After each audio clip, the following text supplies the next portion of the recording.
Hey everybody, it's Kevin Triforce, and I want to give you my review of Harry Potter and the Deathly Hallows Part 1. Now, I read the book 3 years ago and then like a year ago again, so I know what happens, and comparing to the book-wise, wasn't that bad.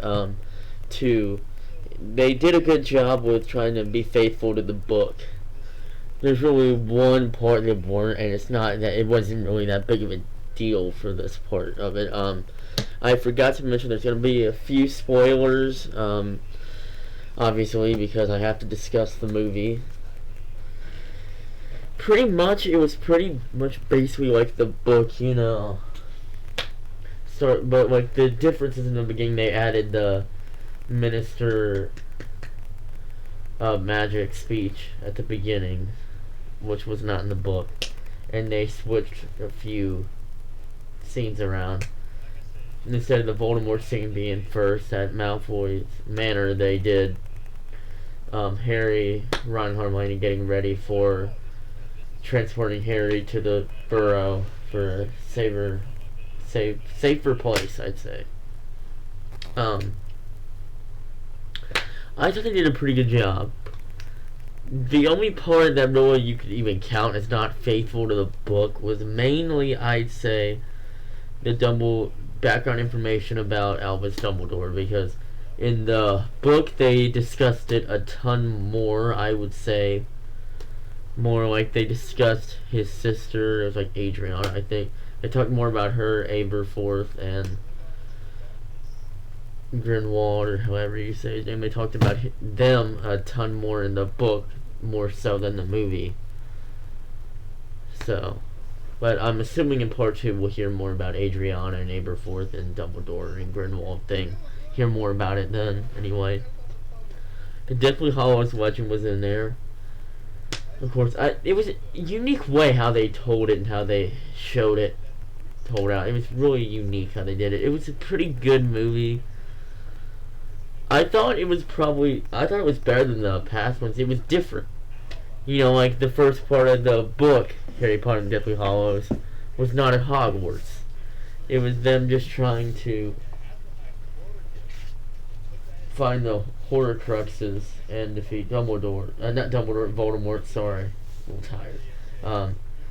Voldemort, and that's pretty much sticks with that, obviously, because they're just trying to make sure they don't get caught. And the split happened at a different point than I thought. I thought they were going to cut it before the second part where they could capture and send to Malfoy Manor, but they actually stopped after Dobby is killed. Or Dobby. I meant Dobby, sorry. Dobby is killed.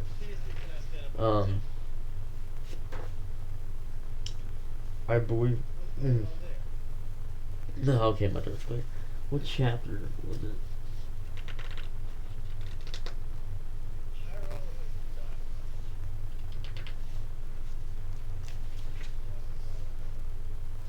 Yeah, they stopped at chapter 24. That's pretty... And they got that's pretty big of a jump there. They got a few... They got like... I would say, I'd roughly guess they stopped just at chapter 24. They've got around 18 more chapters I gotta tell. You would think the next part would be shorter, but it's gonna be longer. Like, from what I know about part 2, it's the Battle of Hogwarts is gonna be 30 minutes long. But, I thought they did a pretty good job.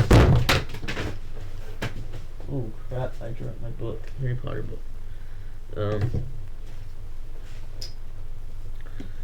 Basically, they're just trying to stay hidden from Voldemort. Like, they go to the Burrow, they get prepared for Flair and Bill's wedding. And then they find out the Minister of Magic's been killed. So Harry has to escape, which they do. And they pretty much wander until because they're trying to they go to, Sirius's old house. I forgot the name, sorry. Like 19 Grimwald Place or whatever, and they learn more about the locket. That was more discussed, I would say, in the book than the movie, but And they pretty much basically told what needed to be told, I at least think. But it was weird. They didn't mention Sirius's brother Regulus being a Death Eater. Well, actually, did they? No. I don't think they really did that much, but it was okay. I don't think that part was bad. It was interesting. I liked that it's in 2 parts. I liked how they were more... They definitely followed the book a ton better than the last 4. Yeah, I guess. But really, it doesn't bother me. Like, I'm not one of those Harry Potter fans. I am a pretty big fan, but I'm not one of the fans that will go crazy. It's not 100% by the book. It's obviously, I'm not expecting that. Of course not. They got time constraints. But I did think this was a very good movie. I liked how they put the characters in there. They did a pretty good job of introducing the new characters. It was pretty good. I'm probably gonna reread the book for part 2 so I know a little bit, so I remember a little bit more. But yeah, I thought it was a very good movie. Well done. David Yates he's the director. Very good job, well done. Very good movie. I was happy throughout the whole thing. The movie kept me interested. I think everyone's gonna like part 2 better. Like, I expect that. Because this was good, but I think part 2 is definitely going to be better. There's, like, no comparison, I bet. Because, come on, part 2 is going to be the finale. Going to end it all. But, very good. My favorite in the series thus far. I can't think of anything else I want to add. Is there anything else? Anything else I want to talk about with the movie? I can't think of anything else. I guess anything else I can really add. It was definitely darker than most of the other movies, because obviously more characters die right away.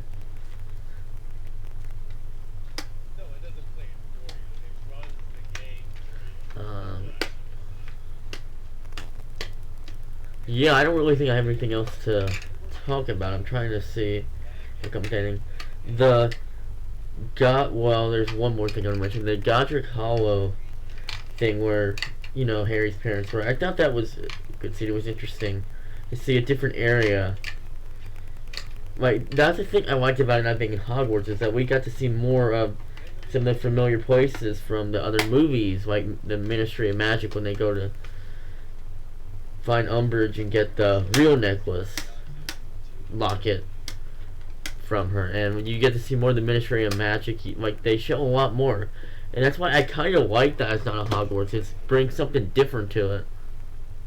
Like, David Yates described it as more of like a road.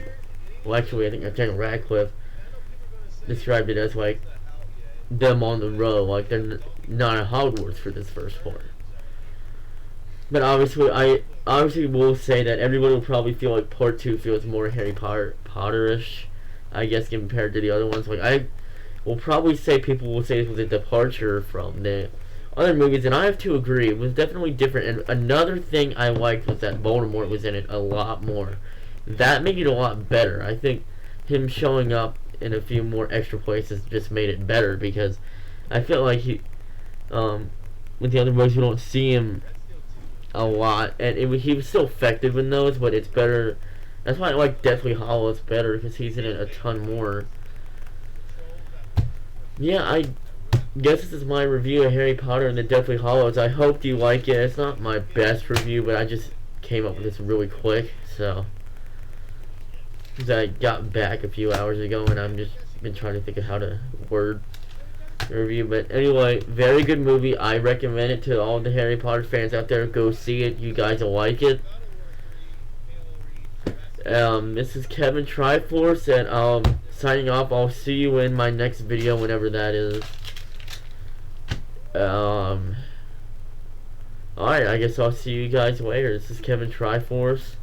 I'm signing off. Have a good day, and I'll see you in my next video.